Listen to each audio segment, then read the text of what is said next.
Bonjour, bonjour à tous et bienvenue dans cette émission consacrée aux gastronomades qui démarre demain, vendredi, et se tiennent à Cara jusqu'à dimanche soir. Donc autour de moi pour parler de cette 30e édition, parce que c'est un bel anniversaire, Claire Valgrès, vous êtes présidente du collectif de BD Café Cri. Vous nous expliquerez tout à l'heure ce que c'est. Bonjour.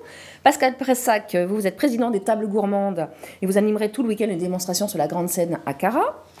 Natacha Sicot, donc vous êtes autrice, vous allez dessiner en direct sur la même scène de Cara samedi soir et pendant cette émission ici dans notre studio de Charente Libre.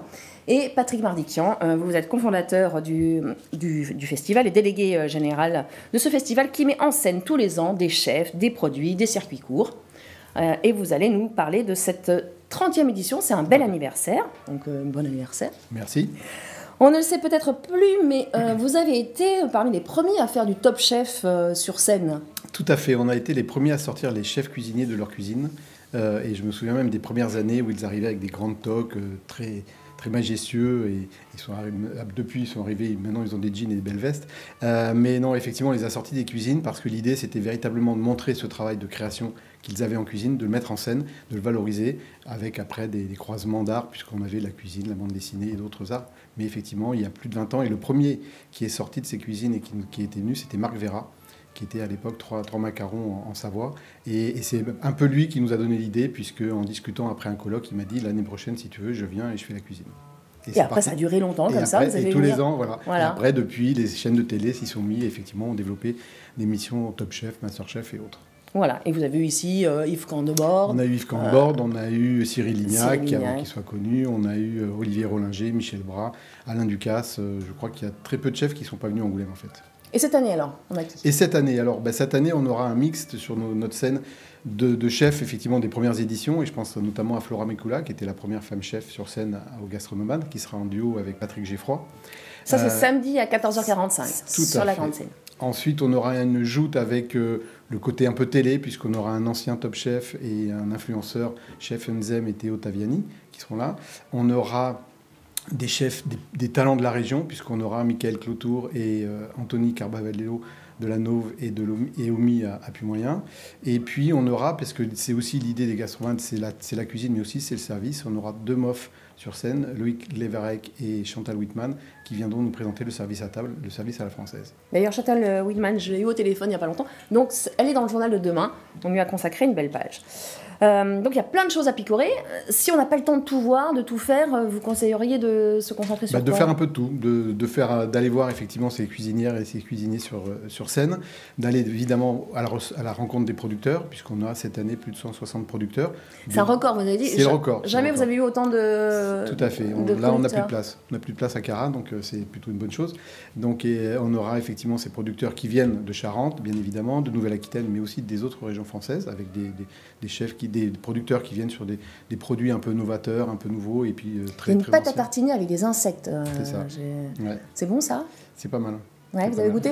J'ai goûté déjà des insectes, puisqu'on a eu un Québécois qui était venu il y a les premières années et qui grillait les insectes, et c'était effectivement assez intéressant. Ensuite, donc, les producteurs. Après, on a les artisans des métiers. Il y aura la cuisine moléculaire aussi, je crois. Il y aura un stand, effectivement, où il viendra présenter ça. On aura des artisans des métiers de bouche, parce qu'il y a effectivement les produits, mais après on les transforme, donc qui viendront avec des démonstrations et montrer un peu leur savoir-faire. Et puis les chefs sur scène et en atelier, en cours de cuisine et en masterclass. Alors il y a des choses, il y a des expériences aussi pour le visiteur. Donc c'est gratuit? Non, pas du tout. 3 euros. C'est plus 3 euros. C'est 3 euros. C'est 3 euros et gratuit pour les enfants. Voilà.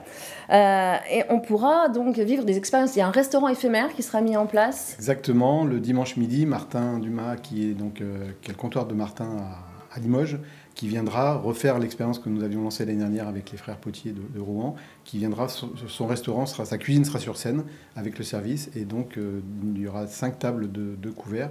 De gens du public qui doivent s'inscrire, ou je crois que c'est déjà inscrit.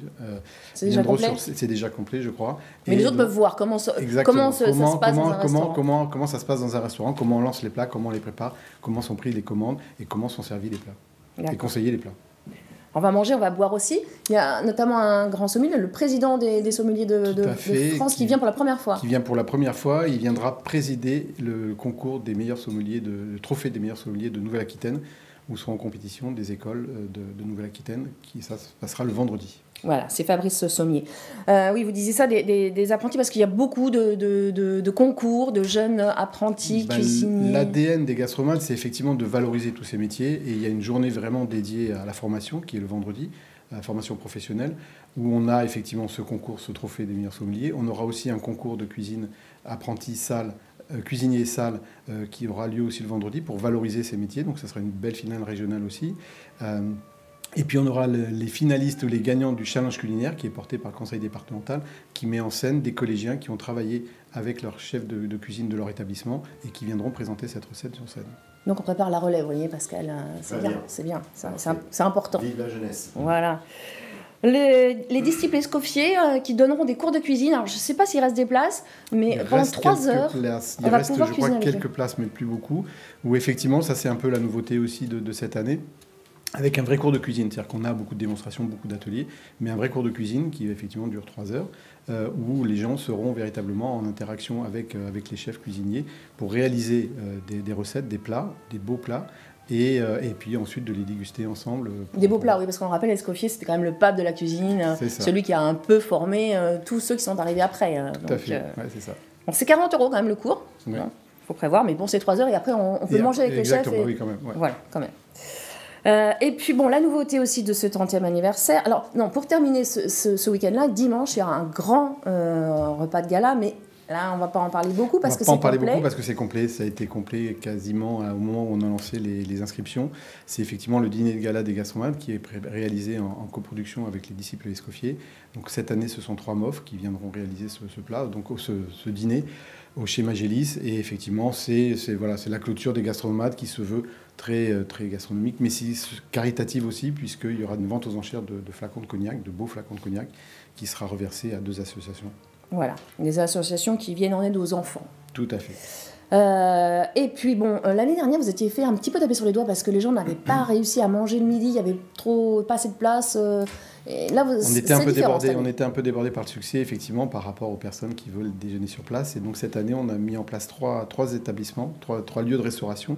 Un premier qui est dans le concept des marchés de producteurs de pays, qui est piloté par la Chambre d'agriculture. Un deuxième qui est piloté par des producteurs charentais sous l'esprit un peu guinguette.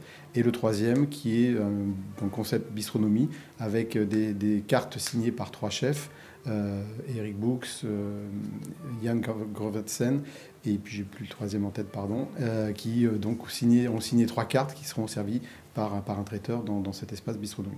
Donc on devrait trouver, tout le monde devrait pouvoir manger à sa faim. 3 styles de cuisine différents, 3 façons d'appréhender un plat, et effectivement, je pense que de qualité, évidemment, et ça sera la grande nouveauté cette année. Autre nouveauté, si on n'arrive pas à manger, on pourra se rattraper le week-end prochain, puisque les gastronomates continuent, mais cette fois-ci autour du sucré, et ça sera plus à Cara, ça sera en ville, à l'espace Franquin, avec cette fois un concours de pâtisserie.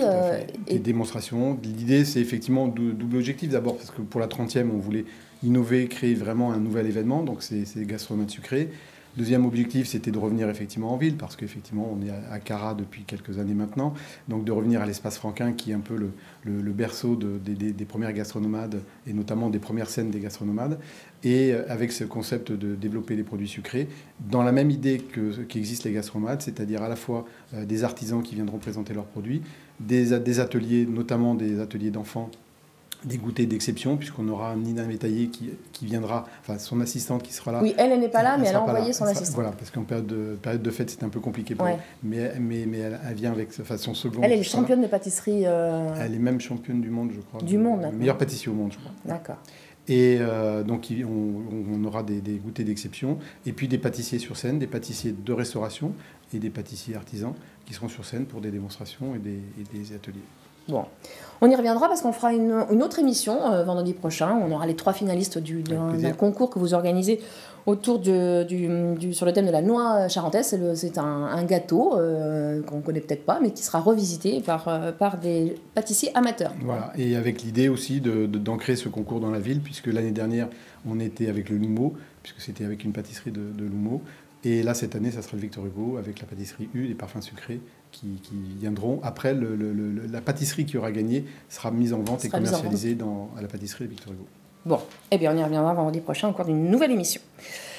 Et pendant qu'on parlait, eh bien, Natacha Sicot a dessiné. Elle a dessiné donc les produits sont sur la table en face parce que ces produits, on va les retrouver donc samedi soir. C'est là aussi une nouveauté de cette 30e édition.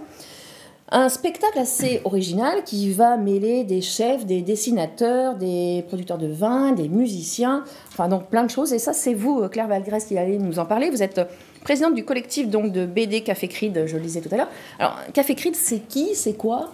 Alors, c'est un collectif qui a été créé il y a 26 ans et par une centaine d'auteurs à peu près aujourd'hui, tous issus des Beaux-Arts d'Angoulême, pratiquement à 99%. Et chaque année, il y a des nouvelles générations qui viennent grandir les rangs. Et c'est un laboratoire éditorial. Ils ont tous leur carrière solo, mais toujours de se retrouver tous les ans pour une publication qu'on fait au moment du Festival de la bande dessinée. Voilà. D'accord. Et alors justement, il y a quelques années, si on peut regarder, si on peut voir cette BD, vous aviez sorti en 2015 cette BD Fringale. Alors je l'ai lu, c'est très intéressant parce que c'est 11 recettes dessinées, donc c'est plus sympa que de feuilleter comme ça un livre de cuisine traditionnel. Cette fois-ci, vous allez faire la même chose, mais avec du vin. Exactement. Et c'est justement cette BD que vous allez appeler In Vino Fabulas, c'est ça, que vous allez tester donc samedi soir sur la scène de Cara à 18h. Alors expliquez-moi ce qu'on va voir sur cette scène à 18h. Alors en effet, c'est pour la publication en janvier prochain d'In Vino Fabulas, qui est une bande dessinée par 34 auteurs. Et donc il y aura 34 histoires de vins différentes, et il y en a 4 des Charentais. Donc on va voir le Sparkling XO des caves Charlemagne, que j'ai amené ici. Il y a aussi Sapiens donc, de Jacques Soula. Jacques Soula qui est à côté de nous, qui peut-être peut nous en servir un petit verre, on a le droit. Ouais. Parce que vous êtes donc le producteur de ce vin qui est élevé à Saint-Saturnin. Saint-Sornin, pardon, excusez-moi, bien sûr, ça se ressemble, mais c'est pas le même. Donc voilà, donc ça va tourner autour des vins.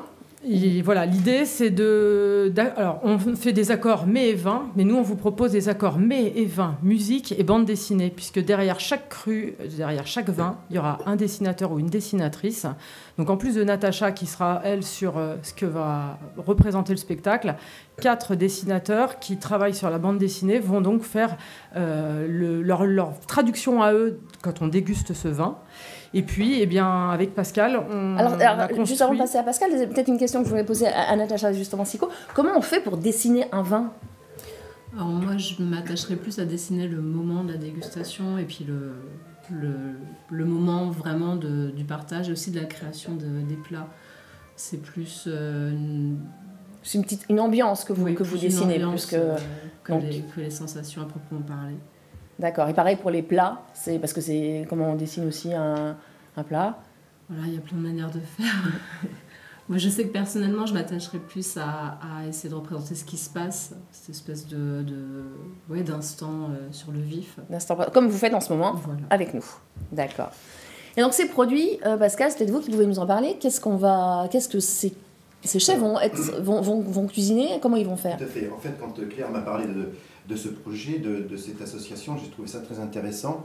Ce milieu artistique qui était sur scène et donc associé à la cuisine, je trouvais que c'était un très beau projet. Donc j'ai contacté 4 chefs de l'association des tables gourmandes. Je leur ai présenté le projet. Ils ont tout de suite dit oui, sans problème. On a contacté les producteurs de vin. Ils ont téléphoné à Jacques en l'occurrence. Ils ont créé des recettes spécialement pour cet événement. Alors 4 chefs qui nous viennent de la Vienne, Charente-Maritime, de Charente-Maritime. Et donc ils ont créé ces recettes avec des produits que je vous ai amenés, des produits qu'on trouve en ce moment. Alors des produits un petit peu insolites, par exemple on va trouver, comme ici, il y a une recette qui a été faite à base de citron kombawa. Ça vient d'où ça? Ça vient des îles. Ça vient des îles, ça c'est un produit tropical. Et c'est un produit qui est assez original parce qu'il y a très peu de chair, très peu de jus. Et pour l'utiliser, on va le mettre au congélateur. Et une fois qu'il va être congelé, on va se servir des zestes de la peau en le râpant. Et là, on a un parfum qui est assez extraordinaire. Donc ça, c'est pour le kombawa. Merci pour la petite astuce. Voilà, ça c'était associé sur une recette. Ça, c'est facile à faire. Ouais, ça c'est facile à faire. Après, il y a d'autres chefs qui ont choisi d'autres produits un petit peu à faire découvrir aussi. C'est comme par exemple les fèves de tonka, que l'on connaît peut-être pas forcément. Et on ne sait pas comment les utiliser. Vous pouvez les montrer un peu devant la caméra là, voilà. Voilà, les fèves de tonka, c'est un produit tropical aussi également. C'est un produit, alors là on n'a pas l'odeur, mais c'est vrai que ça sent quand même très très bon. C'est un produit qu'on peut faire, qu'on utilise beaucoup en pâtisserie, mais aussi en salé. C'est un produit qui est aussi, on peut faire infuser, ou alors également, on va pouvoir le râper sur une préparation. Ça, c'est un produit qui a été Ça donne choisi. quel type de goût? Un goût un peu sucré, qui donne un peu sur le chocolat aussi, et qui va très bien, par exemple, avec le vin de Jacques. J'ai un chef qui a téléphoné à Jacques, et lorsqu'ils ont échangé sur ce produit, sur son vin, il a associé la fève de tonka. Voilà, donc c'est un vrai travail de recherche. Pareil, la grenade aussi, qui est un produit de saison, qui a été associé aussi sur une recette, plutôt avec du poisson. Là, on va se servir uniquement des petites graines, pour bien sûr le côté visuel, hein, la couleur rouge qui est très jolie sur une assiette, mais aussi le côté gustatif, cette acidité qui va être dans le fruit et le croquant. Puisque bon, toutes les matières, que ce soit croquant, que ce soit moelleux, sont utilisées, comme ici par exemple la pomme verte. Alors c'est vrai, c'est une pomme Granny Smith, mais l'intérêt c'est de retrouver l'acidité de ce fruit et de le travailler avec la peau pour avoir aussi la couleur sur une assiette. Donc, on peut manger la peau. On peut, bien sûr, on peut manger la peau, c'est là où sont toutes les vitamines. Donc il y a eu un vrai travail de recherche avec les chefs. Les chefs ont été très emballés justement de pouvoir s'associer sur ce côté artistique avec les musiciens, les dessinateurs. Ça pour eux c'est nouveau et je trouvais que Claire avait eu une idée assez extraordinaire de nous convier pour faire ça. Alors qu'est-ce qu'on va manger? Ça ressemble... Alors il y a 4 chefs qui vont préparer. Il y a un ceviche d'esturgeon aux agrumes. Donc là, je vous ai parlé des agrumes. On a un autre chef qui va nous faire un tartare de canard aux huîtres. C'est là qu'il va utiliser la grenade. On a un autre chef qui va nous faire un pain suédois avec de la betterave rouge et du baume de Boudeville. Le baume de Boudeville, voilà, qui est fabriqué en Charente. Voilà, donc le produit local. Et on a un dessert qui va être associé sur du cognac, lui qui va être un dessert à base de chocolat et de fèves de tonka, comme je vous ai parlé tout à l'heure. D'accord. Voilà. Le baume de Boudeville, on peut dire c'est un vinaigre ou... Alors il y a plusieurs variétés. Hein. Celui-ci c'est un vinaigre, mais il y a également le baume. Hein. C'est une différence de degré entre les produits. Mais celui-ci c'est un vinaigre. D'accord. C'est la technique du balsamique, hein, sauf que c'est passé dans des fûts de cognac chez nous. Quoi. Voilà, c'est ça la différence. Voilà. Et ça va s'appeler donc le tourbillon des saveurs, parce qu'il y a un peu de musique. Il y a de la musique, voilà. tout à fait. Les musiciens ont contacté également aussi les producteurs de vin pour associer, en fait, leur demander déjà, quand eux, ils sont en train de vinifier, ou quelles sont, en fait, en fonction de leur philosophie, de leur manière d'élever leur vin, quelle musique s'accorderait très bien. Donc, ils ont chacun donné un morceau. Et ensuite, les musiciens ont proposé également, eux, une musique qui s'associerait avec leur cru. Donc, par exemple, pour le Sparkling XO, vous allez avoir le deuxième mouvement de Bizet, mais en plus, il y a le quatuor Hermione qui a proposé, en fait, le compositeur anglais-britannique Britten, parce que c'est très pétillant, c'est des pizzicato, sur des violons. Donc, le quatuor Hermione, c'est 2 violons, un alto et un violoncelle, sur scène, pareil, en live, et qui vont à chaque fois associer. Alors, c'est pas que de la musique savante, vous avez aussi de la musique moderne, parce qu'il y aura Vlad la joie avec le Sapiens, mais on ça aura va bien, aussi la joie avec le Sapiens. Exactement. C'est parfait. Et on aura les Pixies avec Hugues Chapon et son Chauchet, donc un cépage oublié médiéval typiquement charentais du XIIIe siècle, qu'on va aussi du coup découvrir non seulement en dégustant, mais aussi au travers de cette musique des Pixies, donc ce groupe de pop qu'on connaît bien. Ce qui est très intéressant aussi, c'était bien de préciser en dégustant, puisque les chefs des tables gourmandes qui vont proposer leurs recettes, il y aura 50 bouchées qui seront à déguster dans le public avec les accords mets et vins. D'accord. Donc on va préparer pour 50 personnes qui vont être tirées au sort. Il y aura 50 heureux élus et qui pourront déguster ce qui a été préparé sur scène en musique et en dessin. Le spectacle est gratuit, mais pour déguster, c'est 10 €, hein, c'est ça? Exactement. Et il faut s'inscrire sur le site des gastronomades.fr. C'est ça. D'accord. Eh bien, écoutez, merci, ça donne envie, ça nous a mis en appétit tout ça. Donc merci de nous avoir suivis. Je vous rappelle que la Gastronomade, c'est tout ce week-end à Cara. Demain, nous, on se retrouve avec une nouvelle émission. Cette fois, c'est mon collègue Baptiste Raclot qui ira rendre visite à des petits agneaux dans une ferme à Chasseneuil. Et ensuite, il ira prendre une leçon de cuisine chez vous, Pascal Pressac, dans votre nouveau restaurant, le Tilleul des Gourmets à Chasseneuil. Sur l'agneau. Voilà, évidemment, vous allez donc, on va passer de la ferme à l'assiette un peu. Exactement, puisque c'est le produit phare pour le concours des cuisiniers et des serveurs. Et on retrouvera ces jeunes après sur scène à Cara dans l'après-midi. Voilà, parfait. Donc une émission que vous retrouverez après sur notre site dès 17h demain. Quant à moi, on se retrouve samedi prochain pour la suite de ces gastronomades qui se dérouleront donc en ville, à Franquin, on l'a dit, sur une petite note sucrée. Nous serons avec les 3 finalistes du concours donc, de gâteaux à la noix charentaise. C'est comme ça qu'on l'appelle. D'ici là, bon week-end à tous et bonne dégustation. Merci. Merci.